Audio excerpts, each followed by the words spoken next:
welcome to the Stars of Comedy. I'm Akriti Tyagi. Failure will never overtake me if my determination to succeed is strong enough.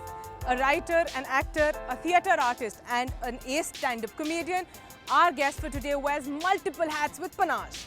He is considered India's #1 double-meaning stand-up comedian on Indian television. Please welcome Rahman Khan. आज मैं हिंदी में stand up करूंगा। मेरे friend ने बोला यार कि यहाँ पर आके स्टैंड अप कर, तू यहाँ पर generally people come and perform in English, अंग्रेजी में करते हैं, तू हिंदी में स्टैंड अप कैसे करेगा? मैंने बोला मैं कर लूँगा। बोला कैसे करेगा? मैंने जब इंग्लिश टॉयलेट में मैं हिंदी में कर सकता हूँ। Thank you so much for being a part of the show. आप लखनऊ के पास एक छोटे गांव बलरामपुर से हैं। वहाँ से और बॉम्बे तक की जर्नी कैसे? बड़ी मज़ेदार थी। बट इत्तेफाक से मैं पैदा मुंबई में हुआ। अच्छा। हाँ, बट मेरा my native place is Balrampur, UP. I am born and raised in Mumbai. Okay. But ये मज़ेदार रहा, जैसे वहाँ अभी जब जाता हूँ तो बड़ा ही वार्म जो है रिएक्शन मिलता है, लोगों को बड़ा अच्छा लगता है और अपने अंदाज में जो बोलते हैं बहुत मज़ा आता है। उनको टीवी पे देखते हैं तो एकदम सीना बहुत फूल के गुप्पा हो जाता है, तो it feels good. I think hardly people know that I am from UP, और कम लोगों को ही पता है, बट हाँ बलरामपुर ही मेरा वतन है। आप थिएटर में भी रहे हैं। हाँ, आपने एक्टिंग ऑब्वियसली की है टेलीविजन के ऊपर। हाँ। फिर स्टैंड अप कॉमेडी भी हुई जी। घर में कोई ऑपोजिशन हुआ कभी? घर में तो बिल्कुल ऐसा लग रहा था कि विरोधी सरकार ही बैठी है। इतना अपोजिशन हुआ कि मुझे ऐसा लग रहा था कि बस स्पीकर है ना, अपना स्पीकर फेंक के मारेंगे मेरे सर पे। मेरे अब्बा हुजूर जी, मेरे वालिद मरहूम, अल्लाह उनको जन्नत दे जी। वो बहुत सख्त खिलाफ थे। अच्छा। तो he was like always trying to drill and drain in my head that better you should opt for some government job or ऐसा study something, do IAS, do further.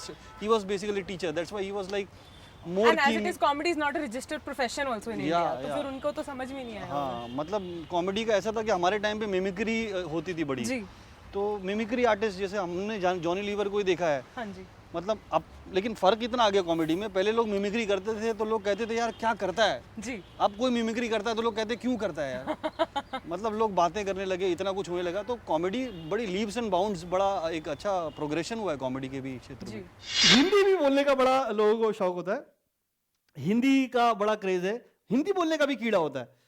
मेरे एक दोस्त थे, उन्होंने ऑफिस में जाके कुछ पहली बार उन्होंने कुछ पहना हुआ था, बॉस ने पूछा व्हाट यू आर वेयरिंग, तो ही सेड कंठ लंगोट, उसको जॉब से निकाल दिया। बाद में पता चला उसको टाई को कहते हैं कंठ लंगोट। वो हाई हील्स को उच्च पादक पादुका कहते हैं। मतलब ये कौन सी पादक पादुका यार। उन्होंने एक बार मुझे आके कहा, ये मैंने टीवी पे मैंने बताया था कि वो एक गाना आ रहा था, कभी कभी मेरे दिल में ख्याल आता है कि जिससे तुझको बनाया मेरे लिए। उन्होंने कहा ये गाना हिंदी में था। मतलब कैसे था कि यदा कदा मेरे मन में ये भाव उत्पन्न होता है, यदा कदा मेरे मन में ये भाव उत्पन्न होता है कि जैसे तुझको निर्मित किया है मेरे लिए, और तू अब से पहले नक्षत्रों में रम रही थी, कहीं तुझे धरा पे आमंत्रित किया है मेरे लिए। सुहाग रात्रि है, घूंघट के पट खोल रहा हूं मैं, संकुचित हो रही तू लज्जा से बाहु पाशु में। आपका फर्स्ट ब्रेक सोटू से था लाफ्टर चैलेंज का सीजन 3। हाँ। फिर आपने मार्क बनाया कॉमेडी सर्कस में। जी जी। कुछ उसके बारे में? हाँ, लाफ्टर 3 जो है जी। बेसिकली लाफ्टर 1 जब आया तो मेरे दोस्तों ने बड़ा इंसिस्ट किया कि रहमान जैसे you try your hand in stand up comedy, ये तेरा शो है, तुझे करना चाहिए। बट चूंकि मैंने इंग्लिश में क्रिस रॉक को, रसल पीटर्स को, डेव चैपल को और काफ़ी लोगों को देखा, एडी मर्फी, एडी इजार्ड, सबको देखा हुआ है, और उसके कंपैरिजन में जो इंडिया में जो स्टैंड अप कॉमेडी हो रही थी, मुझे ऐसा लग रहा था कि बहुत बहुत नीचे के स्तर पे। और बेसिकली मैं थिएटर से था तो मुझे लगा था कि यार ये मुझे नहीं करना है। सीजन 1, सीजन 2, सीजन 3 में मुझे धक्का मार के घुसा दिया गया कि तू कर अब। हाँ। देख, मैंने सोचा बहुत से बहुत जलील होके बाहर आ जाएंगे और क्या होगा। बट मेरी ऊपर वाले को शायद यही मंजूर था, इसी के जरिए मुझे फेम देना था। जी। गाड़ी चल पड़ी। उसके बाद कॉमेडी सर्कस सीजन 2 आया जी। उसमें मैं थोड़ा सा नोटिस हुआ, फिर 3 आया, 4 आया, फिर मेरा एक स्टाइल और मेरा एक बेंचमार्क बन गया, मेरी आइडेंटिटी बन गई है। पीपल जस्ट स्टार्टेड रिलेटिंग मी, हाँ this is Rahman style of comedy. तो ये आपने जैसे भी मेंशन किया रहमान स्टाइल ऑफ कॉमेडी, मेरी रिसर्च के हिसाब से qawwali is actually your forte. उसके बारे में कुछ कव्वाली कुछ करके दिखाइए। हाँ, कव्वाली जो है मतलब मैं तो इतनी कव्वालियाँ गाया हूँ माशाल्लाह, मुझे ऐसा लगता है कि मेरा खुद का मज़ार होना चाहिए, जिंदा मज़ार फाड़ के मैं खुद ही बाहर आऊँगा और चादरें मुझ पे चढ़ेंगी। तो कव्वाली जैसे मैंने एक कव्वाली जो की थी बच्चन साहब के बारे में की जी। थी, बहुत पहले मेरी पहली कव्वाली थी टीवी पे, जिसमें मैंने उनका नाम नहीं लिया था पूरी कव्वाली में, लेकिन वो कव्वाली थी कि फुल डेडिकेटेड। हाँ, फुल डेडिकेट। मैं फैन बड़ा staunch Amitabh Bachchan, I was Amitabh Bachchan, still I am Amitabh Bachchan fan.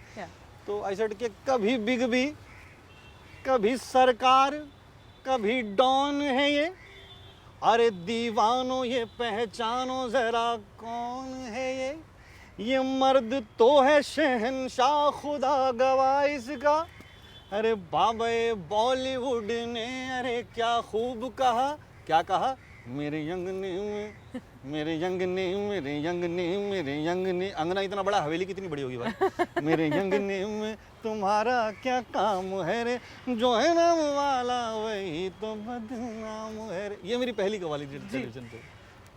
इसके बाद काफ़ी कव्वालियाँ की, बहुत सारी कव्वाली की मैंने, कम से कम 13-14 कव्वाली कर चुका हूँ मैं अभी तक टीवी पे, अलग अलग। अजीज़ मियाँ, अजीज़ नाज़ा, गुलाम फरीद साबरी, अल्ताफ़ राजा नहीं किया है क्योंकि वो खुद ही कर देते हैं उसको तो जो काफ़ी कव्वालियाँ की मैंने जी। बट ये स्टाइल आपने कैसे चुना? ये जो मैंने, चूँकि हम दरगाहों पे जाने के और यहाँ वहाँ जाने के, तो मैंने वो जो देखा ना, वो जो कैरेक्टर्स मैंने जनरली एक बार मैंने ट्राई किया था कि जो एटीट्यूड होता है, जिस एटीट्यूड में, जिस अंदाज में वो लोगों को मुखातिब करते हैं, तो मुझे बड़ा अट्रैक्ट किया वो, and I thought better I should portray it, and I just borrowed the small nuances by watching all of them और किया, और वो हिट हो गया। फिर मुझे बाकायदा कहा जाता था कि फिनाले में तेरी कव्वाली होगी, तो फिनाले में कर। फिर अगले सीजन स्टार्ट और इसमें पहला तेरा कव्वाली होगा, तो बोला ठीक है, आई डू दैट। फिर ये हिट हो गया, अब करने लगे। कि तेरी सूरत से नहीं मिलती किसी की सूरत, अब्बा शरीफ आदमी होंगे। समझते हैं सारे छिछोरे समझ रहे हैं। अच्छा, मैंने चेंज किया कि मेरी सूरत से नहीं मिलती किसी की सूरत, पूछो क्यों? इस बार अब्बा को चांस ही नहीं मिला होगा। मैंने नोटिस किया आपके सेट्स में, आपका एज अ प्रेमाइस में इस्लाम को लेके जो बहुत रेयरिटी है एक्चुअली, काफ़ी आप जोक्स करते हैं, काफ़ी लाइट ह्यूमर होता है, चीप नहीं होता है, डबल मीनिंग होता है एज आई मेंशन्ड, तो उसके बारे में कभी ऑपोजिशन नहीं मिला? देखो क्या है, मेरा पर्सनली ऐसा मानना है जी कि सबसे बेहतरीन हास्य जो आप खुद पर कर लें जी, तो इवन हम लोग इरिस्पेक्टिव किसी भी रिलीजन से बिलोंग करते हैं, हर कोई आपस में अपने रिलीजन को लेकर मजाक कर लेता है जी, अपने ऊपर कर लेता है, लेकिन जब बाहर कोई करता है तो बड़ा प्रॉब्लम हो जाता है। मेरे ख्याल से ऐसा नहीं होना चाहिए। मुझे ऐसा लगता है ये लाइटर चीज़ें हैं, इसको डिस्कस करने में कोई प्रॉब्लम नहीं है।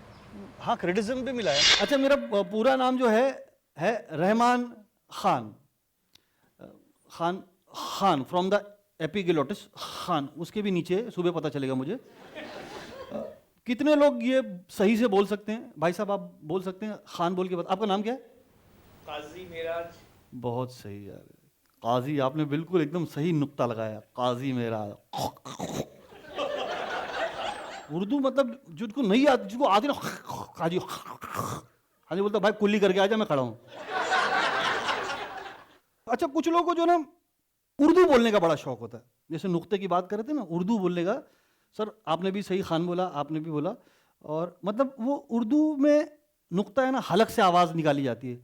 जो शौक होता है, जहाँ हलक की आवाज़ नहीं वहाँ से भी निकालते कुछ लोग। मैं सच बता रहा हूँ। और भाई साहब, खाना खाया, मतलब ऐसा तो किसी के बाप ने नहीं खाया होगा, और ऐसा बना भी नहीं होगा। तूने जितना खाने पे जोर है, तेरा खुद का खाना बाहर आ गया होगा, इस बार गलत जगह से आया होगा। कुछ रैपों के बारे में बताइए फेलो कॉमेडियंस के साथ। मेरा बहुत बढ़िया रहा, मेरा ऑलमोस्ट मेरी लगभग सबसे ही बनती है। और मेरा एक जो पर्सनली मैंने ये चीज़ सीखी है, हाँ जी, मैंने बहुत देखा है लोगों को, बहुत देखा है मैंने, चाहे इंग्लिश स्टैंड अप कॉमेडियंस को देखा है मैंने, एशियन जैसे उमर शरीफ को काफ़ी देखा है मैंने, मोइन अख्तर को देखा है, इंडिया में भी जैसे कुछ लोग, जॉनी भाई को तो लोग जानते हैं, जैसे एक थे के नायकर हैं, उनको भी देखा है। अलग अलग लोग, अलग अलग विधा है ना। जब आप दूसरों को देखते हो तो ऐसा लगता है भगवान ने इतना, खुदा ने इतना बड़ा गुलदस्ता बनाया, अलग अलग फूल हैं, आप उनको एक्सेप्ट करिए, प्रॉब्लम वही होती है कि ऐसा लगता है कि मैं कर रहा हूँ बेटर कर रहा हूँ, वो ऐसा नहीं है। जब कुदरत ने वेरिएशन पैदा की है तो आप उसको मान लीजिए, आपको जेलसी होगी नहीं। तो मैं सबको पसंद करता हूँ। जैसे आपने बोला कि कोई और अच्छा कर रहा है तो उसको भी रिस्पेक्ट देना चाहिए। आजकल इस फील्ड में बहुत है जो एकदम से उफान आया है, बहुत नया टैलेंट है। आपको कभी भी लगता है कुछ इनसिक्योरिटी होती है, चैलेंज्ड फील होता है? हाँ, चैलेंज तो फील होता है। But insecurity? इनसिक्योरिटी देखो, ये ह्यूमन टेंडेंसी है ना। जब जी। मतलब ऐसा लगता है कि आप अपने आप को जब अपडेट नहीं करोगे ना, जी अपग्रेड नहीं करोगे, तो आप आउट ऑफ मार्केट चले जाते हो। बिल्कुल। तो कंपटीशन है, इतने सारे लोग आ रहे हैं। जैसे मुझे याद है लाफ्टर चैलेंज में एक माइक होता था, एक बंदा खड़ा होकर कॉमेडी करता था। जी फिर वो एक बड़ा ट्रांसफॉर्मेशन आया। जी like people they start getting bored by watching one man standing in front of mic and doing. फिर डुओ में आया, ट्रायो में आया, जी फिर स्केचेस होने लगे, स्पूफ्स होने लगे। जी तो आपको अपग्रेड करना पड़ेगा, कंटेंट नया करना पड़ेगा, आपको होमवर्क करना पड़ेगा, रिसर्च करना पड़ेगा। तो वो हेल्दी वे में लेके करता हूँ। मैं तो चैलेंज लेता हूँ। जैसे अभी मैंने जो शो किया है यहाँ पर जो है दिल्ली में, तो ये शो भी चैलेंज के लिए किया मैंने, कॉमर्स के लिए नहीं किया। मैंने बोला कि ये वो कंटेंट है जो मैं टीवी पे नहीं कर सकता हूँ, या फिर मेरी अलग ऑडियंस है जो मुझे बोलना है, जो what as Rahman Khan I feel, वो मुझे बोलना है लोगों को। तो मैंने किया और मैं करता रहूँगा। हाँ। अच्छा, बांग्लादेश में मैंने देखा है, वहाँ पर जो है जो बोट चलती है, कश्ती चलती है, बोट का सिस्टम है, और वहाँ पर जो है कैपेसिटी होती है 80 की, और 150 बंगाली उसमें बैठ के जाते हैं, 150। और वो बोलता भी है कि भाई साहब फुल हो गया है, फुल हो गया है तू, हो गया है तू, हम डूबेगा ना, हम डूबेगा, डूबेगा तो हम डूबेगा ना, तुमरे बाप का की हम डूबेगा। गानों का जब ट्रेंड बना तो अजीब अजीब गाने भी बने। जैसे एक गाना आया, यार नजर नहीं आता, दिलदार नजर नहीं आता, संसार नजर नहीं आता, जब प्यार होता है, प्यार हुआ मोतिया बिंदु हुआ है तुझे। एक तो ऐसी उलझी नजर उनसे हटती नहीं, दांत से रेशमी डोर कटती नहीं, तो कैंची से काट ले, दांत क्यों घुसा रहा है गौरजिला के बेटे। तू धरती पे चाहे जहां भी रहेगी, तुझे तेरी खुशबू से पहचान लूंगा, तू आदमी कुत्ता है तू।